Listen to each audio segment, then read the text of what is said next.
Hello and welcome. आप देख रहे हैं बॉलीवुड का hottest news show planet Bollywood news और मैं हूं आराधना। हम आपको देंगे बॉलीवुड की हर बड़ी खबर, लेकिन उससे पहले let's check out today's headlines.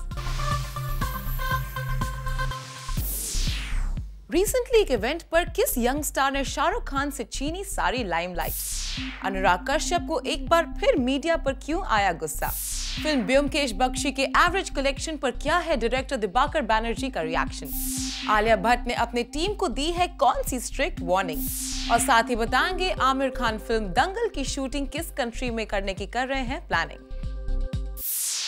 Planet Bollywood news की शुरुआत आज की सबसे बड़ी खबर से। शाहरुख खान ने रिसेंटली एक इवेंट पर अपने विटी अंदाज में कहा कि बॉलीवुड में कई यंग स्टार्स आते हैं, लेकिन उनसे आगे निकलना इनमें से किसी की बस की बात नहीं। वेल एसआरके ने किसके लिए दिया है यह बयान? Find out in our top story. ठीक है, ऐसे सारे यंग स्टार आते हैं, 2-4 दिन के लिए मुझसे ज़्यादा फेमस होते हैं। अब ये भी एक और है। शाहरुख खान ने साफ कर दिया है कि बॉलीवुड में यंगस्टर्स आते जाते रहते हैं, लेकिन वो अपनी जगह पर बरकरार है। ठीक है, ऐसे सारे यंग स्टार आते हैं, 2-4 दिन के लिए मुझसे ज़्यादा फेमस होते हैं। अब ये भी एक और है। वेल अब आप सोच रहे होंगे कि बॉलीवुड बादशाह शाहरुख को ये जवाब आखिर देना क्यों पड़ा? वेल तो उसकी वजह है बॉलीवुड के सबसे नए और पॉपुलर स्टार अबराम खान। जी हाँ, अबराम ने अपने डैड शाहरुख की पॉपुलैरिटी को रिसेंटली अच्छी तरह से चैलेंज किया। रिसेंटली 2020 क्रिकेट टूर्नामेंट के मैच के दौरान शाहरुख की मौजूदगी के बावजूद सारी लाइमलाइट अबराम ले उड़े। ऐसे में मीडिया ने शाहरुख से अबराम की बढ़ती पॉपुलैरिटी पर सवाल पूछ लिया। सारी लाइमलाइट वो ले गए हैं इस बार। ठीक है, ऐसे सारे यंग स्टार आते हैं, 2-4 दिन के लिए मुझसे ज़्यादा फेमस होते हैं। अब ये भी एक और है। वेल शाहरुख, आप माने या न माने, रिसेंटली हेल्ड मैच के दौरान आपसे ज्यादा बातें इस यंगस्टर की ही हुई है। ऐसे में कहना गलत न होगा कि आपका एक नया कंपेटिटर सामने आ चुका है। अब इस यंगस्टर को आप बाकी यंगस्टर्स की तरह पीछे छोड़ पाते हैं या नहीं, ये तो वक्त ही बताएगा। वैसे ये मौका था NRI अवार्ड्स का और शाहरुख खान को यहाँ global icon of the year का अवार्ड दिया गया। इस इवेंट पर पहुंचे शाहरुख ने NRIs के कंट्रीब्यूशन की काफी तारीफ की। Genuinely very lucky to have been born in the time when Indians are doing the best internationally, and that's why perhaps Hindi film industry, the South Indian film industry, the regional languages films, all of them are doing so well internationally. So I think we really need to thank NRI. So I'm just very thankful to all the Indians who are doing so well, and I wish them all the best and education and business and services that they're doing for years, and hope on that they keep on doing right. Well, Shahrukh है truly global icon और ये उनकी international market में बढ़ती popularity साबित करती है। We just hope इसी तरह शाहरुख के जरिए बॉलीवुड नए नए देशों तक पहुँचे। For Chetna Singh, Zoom, Mumbai. Film maker Anurag Kashyap को एक बार फिर मीडिया पर आया गुस्सा, और इस बार अनुराग का गुस्सा इतना डेंजरस था कि उन्होंने एक जर्नलिस्ट को बैन करने की दे दी धमकी। अब भी देखिए। एक बार फिर अनुराग कश्यप को मीडिया पर आया गुस्सा। हमारी कंट्री में मीडियोक्रिटी बहुत से ज्यादा है, चाहे वो राइटिंग में हो, चाहे वो सिनेमा में हो, चाहे वो किसी भी चीज में हो, चाहे वो मीडिया में हो। सारी मीडिया में भी जितनी मीडियोक्रिटी उतनी मीडियोक्रिटी बाहर की मीडिया में। एक बार फिर अनकंफर्टेबल क्वेश्चंस को सुनकर अनुराग खो बैठे अपना आपा। नहीं, आप इस तरह से सवाल करेंगे मैं आज मैं आपका नाम लेके आपको बैन करूंगा, क्योंकि आप जबरदस्ती के सवाल पूछते हैं और जबरदस्ती आप उसको कंट्रोवर्सी बनाते हैं और जबरदस्ती आप सवाल का मतलब क्या, आप सवाल का मतलब बताइए। एक बार फिर अनुराग ने जमकर दिखाया अपना अग्रेशन। तुम्हारी वजह से इतना घटिया हो चुका ना हमारा मीडिया, बात करने का मन नहीं करता कहीं भी, क्योंकि आप लोग करते हैं मुझे। वेल देखा आपने, एक बुक लॉन्च इवेंट पर पहुंचे अनुराग ने किस तरह से दिखाया अपना गुस्सा। यहाँ इस इवेंट पर इंडियन राइटर्स और बुक्स को लेकर दिए गए एक कमेंट पर अनुराग से एक जर्नलिस्ट ने एक सवाल क्या पूछा। अनुराग इतना भड़क गए कि उस जर्नलिस्ट को बैन तक करने की बात अनुराग ने कह दी। नहीं, आप इस तरह से सवाल करेंगे मैं आज मैं आपका नाम लेके आपको बैन करूंगा, क्योंकि आप जबरदस्ती के सवाल पूछते हैं और जबरदस्ती आप उसको कंट्रोवर्सी बनाते हैं और जबरदस्ती आप सवाल का मतलब क्या, आप सवाल का मतलब बताइए। वह लगता है अनुराग हमारी गवर्नमेंट के कामकाज से काफी प्रभावित हैं, तभी तो वो भी बैन वर्ड का जमकर इस्तेमाल कर रहे हैं। वेल अनुराग आप खुद कई बार कह चुके हैं कि हर किसी को अपना ओपिनियन रखने का हक है, और जहां तक जर्नलिस्ट के प्रोफेशन का सवाल है वो तो आपसे सवाल पूछेंगे ही। ये आपके ऊपर है कि आप सवालों का जवाब देना चाहते हैं या फिर नहीं। वैसे अनुराग कश्यप का ये गुस्सा मीडिया ने पहली बार नहीं देखा है। अनुराग ने मानो मीडिया को अपना दुश्मन मान रखा है, तभी तो वो बात बात पर भड़क जाते हैं। वेल अनुराग, अगर आपको कोई सवाल पसंद नहीं है तो बाकी स्टार्स की तरह या तो आप उस सवाल का जवाब मत दीजिए या फिर उसे टाल दीजिए। इस तरह बैन की धमकी देना ठीक नहीं लगता। For Hardik Tanna, zoom, Mumbai. Actress Alia Bhatt नहीं चाहती कि सिद्धार्थ मल्होत्रा को लेकर उनसे कोई भी सवाल पूछा जाए। यही वजह है कि आलिया ने अपनी टीम को दिया है एक खास इंस्ट्रक्शन, जिसकी पूरी डिटेल्स देखिए इस खास स्टोरी में। आलिया भट्ट ने अपनी टीम और ब्रांड्स को दे दिया है एक खास इंस्ट्रक्शन, और आलिया का ये इंस्ट्रक्शन किसी प्रोफेशनल असाइनमेंट को लेकर नहीं बल्कि आलिया की पर्सनल लाइफ को लेकर है। वेल, आजकल हर जगह आलिया एंड सिद्धार्थ के लिंकअप की खबरें जोरों पर है।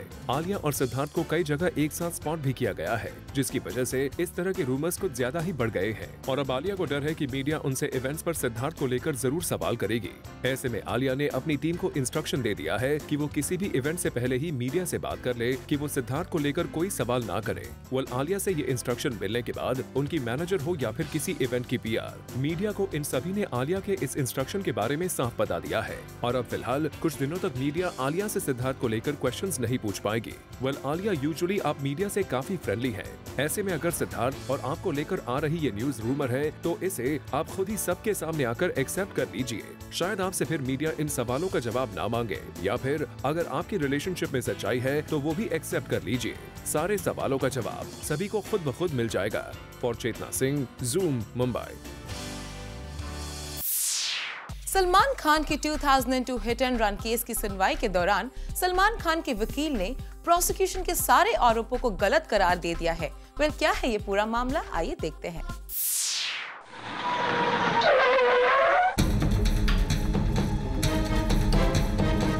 आए दिन सलमान खान के 2002 हिट एंड रन केस में कोई ना कोई नई उलट पुलट होती रहती है। And the latest update on the case is that Salman Khan's lawyer alleges that the evidence had been manufactured to falsely implicate Salman in this case। जी हाँ, सलमान खान की ट्रायल के वक्त सलमान ने कोर्ट को बताया था कि जिस गाड़ी से ये एक्सीडेंट हुआ है उस गाड़ी को वो नहीं चला रहे थे बल्कि उनके ड्राइवर अशोक सिंह चला रहे थे। According to Salman's lawyer, the fact that Salman came out from the car from the driver's side is not proof enough to accuse Salman guilty in this case। इतना ही नहीं, पर उन्होंने ये भी दावा किया है that there is no evidence on record to show that Salman was driving the car at the time of the accident, and all that has emerged in the examination of witnesses is that he got down from the right hand side of the car, जिसकी वजह उन्होंने court को ये बताई है कि accident के impact के बाद गाड़ी का लेफ्ट डोर जैम हो गया। वेल, इस केस में कोर्ट का फाइनल वर्डिक्ट अभी आना बाकी है। फिलहाल के लिए सलमान के सर पर अब भी टेंशन की तलवार लटकी हुई है। For Kunal Mandekar, Zoom, Mumbai. Actress Jacqueline Fernandez ने सलमान खान के साथ फिल्म किक में काम किया। आज लगभग 1 साल बाद भी जैकी से सलमान खान को लेकर ही सवाल पूछे जा रहे हैं, जिसे लेकर जैकलीन हो गई है काफी परेशान। Take a look. Recently Jacqueline Fernandez को हमने स्पॉट किया एट एन इवेंट, पर यहाँ बार बार एक ही सवाल पूछे जाने पर जैकलीन हो गई मीडिया से थोड़ी नाराज। जी हाँ, मौका था एक फोन लॉन्च इवेंट का, और यहाँ मीडिया इंटरैक्शन के दौरान जैकलीन के सामने फिर एक बार आया सलमान खान से रिलेटेड एक क्वेश्चन। जैकलीन ने हमेशा से ही सलमान के बारे में पूछे गए हर सवाल का काफी ग्रेसफुली जवाब दिया है, तो फिर इस बार ऐसा क्यों हुआ कि जैकलीन अपना टेम्पर लूज कर गई? दरअसल जैकलीन को अब तक सिर्फ उनके और सलमान के इक्वेशन पर क्वेश्चन किया जाता था, पर इस बार जैकलीन को सामना करना पड़ा सलमान के इम्पेंडिंग कोर्ट केस के क्वेश्चंस का। पर यहाँ भी जैकलीन ने कन्वीनियंटली इस क्वेश्चन को इग्नोर कर दिया। Not on this platform. Not on this platform. वैसे इस क्वेश्चन तक जैकलीन ने अपने गुस्से को काफी कंट्रोल किया था, पर जैसे ही यहाँ मौजूद एक रिपोर्टर ने जैकलीन से ये पूछा कि सलमान उन्हें कॉल करते हैं तो उनसे किस अंदाज में बात करते हैं, at this Jacqueline lost all her cool. You should ask him for sure. This will make a huge difference to his life. हम बाद में बात करेंगे, ठीक है? फोन पे। Well, इस इवेंट पर जैकलीन का गुस्सा तो साफ नजर आ रहा था, पर Jacqueline still maintain a balance और सारे ट्रिकी क्वेश्चंस को वो अच्छे से हैंडल करते दिखे। For Elika Srivastava Thapa, Zoom, Mumbai. Film Byomkesh Bakshi को बॉक्स ऑफिस पर कुछ खास ओपनिंग नहीं मिली है, लेकिन इस फिल्म के डायरेक्टर दिबाकर बैनर्जी को पूरा भरोसा है कि फिल्म आने वाले वीक में अच्छा बिजनेस करेगी। Take a look. Dibakar Banerjee की film detective Byomkesh Bakshi release हो गई है, और इस फिल्म को ऑडियंस और क्रिटिक्स दोनों की ही तरफ से काफी मिक्स्ड रिस्पॉन्सेज मिले हैं। And despite competition from the Hollywood blockbuster fast and furious 7, Dibakar is quite positive and expects that the film will do really well at the box office. Of course. He's a chilled out. No, I'm an actor. no, no. What? I think what he means is that he cares about the box office. He cares about the box office collections, but we don't worry. Or when the box office collections are not according to what you think they were, because of very legitimate reasons, where our first week was hit by a tornado called Fast and Furious, which hit in a very strategic manner all over the world. Yeah, and this was a film which is a niche film which is making its first inroads into mainstream. And this is a film which can get pretty adversely affected collection-wise with a film like Fast and Furious. यहाँ दिवाकर ने अपने film की लो की promotions को भी अपनी marketing strategy का हिस्सा बताया। We had gone for a low visibility campaign, if you remember, because we wanted people to spread this film as word of mouth.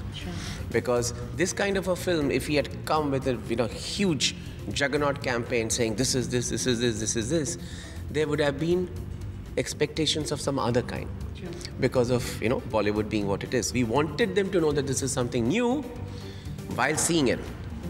वैसे अपने फिल्म की तारीफ तो हर डायरेक्टर करता है, पर यहाँ दिवाकर ने अपनी ही फिल्म के फ्लॉज हमारे साथ शेयर किए। Adi and I both worked on this film pretty objectively. We knew what were the problems. We knew what were the risks. We knew what was amazing. We knew what was completely new, and it was a great setup for a new way of films to come, and that's what we are trying.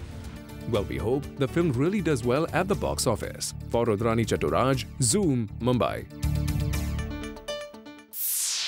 Planet Bollywood news में फिलहाल वक्त है एक छोटे से break का, लेकिन आप कहीं मत जाइएगा क्योंकि ब्रेक के बाद भी बाकी है बहुत कुछ खास। So stay with us.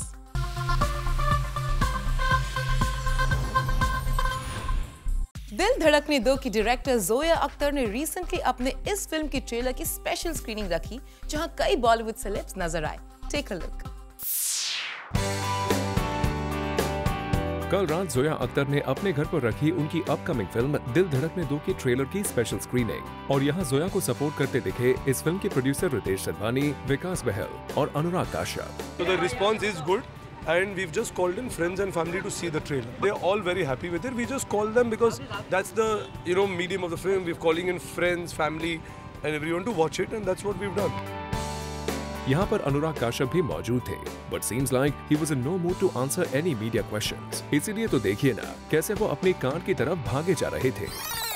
How did you find the trailer? Tell me that. Extraordinary. Extraordinary. And how was the movie yesterday? Margarita Mitra? Outstanding. And Kalki's performance? Outstanding. Anurag, this is a one-letter word you are saying. Come on. Really? For Hardik Tanna, Zoom, Mumbai. It's now time for Start Chit Chat. मेरे साथ है इस वक्त कामयाबी की सीढ़ियाँ चढ़ती जा रही श्रद्धा कपूर। श्रद्धा, ये बताइए कि आज क्या मौका है, आज कैसे क्या फोटोशूट कर रही हैं आप? आज जैसे आप देख सकते हैं हम एक गेमिंग पार्लर में हैं, तो हम यहाँ पे एक फ़ोटो शूट कर रहे हैं, और डेफिनेटली मेरा तो मन कर रहा है कि मैं थोड़े वीडियो गेम्स भी खेलूँ, लेकिन अनफॉर्चुनेटली आज टाइम नहीं है। अगर होता तो डेफिनेटली हम खेलते। ये बताइए, अगर गेम्स की बात करें तो आपको कितना मौका मिल पाता है अपनी इस बिजी स्केड्यूल में कि आप गेमिंग एंजॉय करें? मैं गेमिंग बहुत एंजॉय करती हूँ। अनफॉर्चुनेटली इतना टाइम नहीं मिलता कि घर पे बैठ के वीडियो गेम्स खेल सकूं। कभी सिद्धांत से कंपटीशन नहीं होती गेम? जब हम छोटे थे तब हम compete करते थे। और कौन जीतता? मेरे भैया जीतते थे डेफिनेटली। वो एक वीडियो गेम एडिक्ट थे, और मैं बस टाइम पास के लिए खेलती थी। लेकिन मैं भी ये Xbox कुछ साल पहले काफ़ी खेलती थी। अक्सर लोग कहते हैं gaming is more of a guy thing. Do you believe in such kind of concept? I believe that a lot of people say कि अरे only boys can do that, अरे only girls can do that. ऐसी कोई बात नहीं होती है। Boys can also play games, girls can also play games, girls can also cook, boys can also cook, boys can also drive a car, girls can also drive a car, boys can also be strong, girls can also be strong. So there's nothing like that. ये बताइए, बॉलीवुड में जब top की ladder चढ़ते कहीं बॉलीवुड में भी लोग गेम्स खेलते हैं, ये बताइए। ओह, ये आपने बहुत ही डीप क्वेश्चन पूछ लिया सडनली इस फन से क्वेश्चन आंसर सेशन में। किस टाइप के games? What do you mean? आप बताइए, आपको लगता है कि बॉलीवुड में भी कहीं ना कहीं थोड़ी बहुत पॉलिटिक्स, थोड़ी बहुत गेमिंग इस तरह से होती है? आई थिंक पॉलिटिक्स हर जगह होती है। आई think that some people are the ones who are like that and some people are not. It depends on how you handle it and how you are. जी, जब आपकी एक फिल्म सुपरहिट हो जाए, उसके बाद दूसरी फिल्म भी सुपरहिट हो जाए, तो बहुत ज़्यादा प्रेशर आप पर बनने लगता है कि यार जो मैं अगली वाली करूँगी उसके लिए मुझे क्या एफर्ट देने पड़ेंगे कि इसका मुझे ट्रैक रिकॉर्ड बरकरार रहे। आई थिंक कि आशिकी के पहले मैंने इतना प्रेशर महसूस नहीं किया। सबसे ज़्यादा प्रेशर आज महसूस कर रही हूँ I think as the days go by, और प्रेशर ज़्यादा बढ़ता जा रहा है बिकॉज एक्सपेक्टेशंस ज़्यादा हो जाते हैं। बॉलीवुड में आते आते मतलब अब किस तरह से ज़्यादा फ्रेंडली हो चुकी हैं आप? कौन ऐसे जो एक्टर फ्रेंड्स जबकि they are my friends and they can call them by time? Mohit Suri, Aditya Roy Kapoor and Varun Dhawan I would say. Okay. And कई लोग ऐसे कहते थे कि Shraddha and Alia they are not friend, Shraddha and Parineeti they are not friend, but recently हम ऐसे कि गर्ल बॉन्डिंग भी काफ़ी हो रही है सोशल नेटवर्किंग वेबसाइट्स पर। ये तो हमेशा लोग कहते हैं कि जो भी नए नए एक्ट्रेसेस या एक्टर्स आ जाते हैं उनमें राइवलरी क्रिएट तो हो ही जाती है, भले ही वो सच हो या झूठ। तो ये obviously it's a part and parcel of the industry. तो एक कान से अंदर दूसरे कान से बाहर। A lot about you have been written about Aditya also. So now they say कि there is no relationship with Aditya. आप क्या कहना चाहिए सब पूरी क्लैरिफिकेशन के बारे में? So obviously if there is a rumor, वो रूमर को एक सर्कल पहुंचने के लिए कुछ तो कोई नया एंगल या नया अंदाज आ जाएगा। तो I think that the best way is to not react to these things. He is a very good friend of mine. मैंने वो 2 साल पहले भी कहा था, वो आज भी कह रही हूँ, तो इसमें कोई चेंज नहीं है। भले ही रूमर्स बदलते जाते हैं पर no, we are the same friends that we were 2 years ago. Thank you so much, Shraddha. Thank you so much. Thank you. Break के बाद आपको बताएंगे आमिर खान फिल्म दंगल की शूटिंग किस कंट्री में करने की कर रहे हैं प्लानिंग।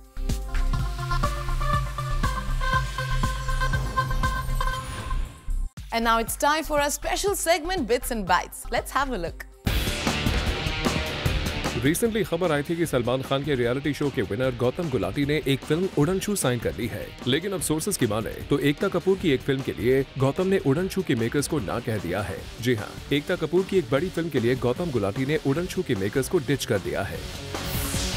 रिसेंटली खबर आई थी कि फिल्म बाजीराव मस्तानी में दीपिका पादुकोण और प्रियंका चोपड़ा एक सॉन्ग में साथ नजर आ सकती है, लेकिन अब कहा जा रहा है कि संजय लीला भंसाली ने अपने इस प्लान को स्क्रैप कर दिया है और अब सिर्फ दीपिका पादुकोण एक स्पेशल सॉन्ग में नजर आएंगी।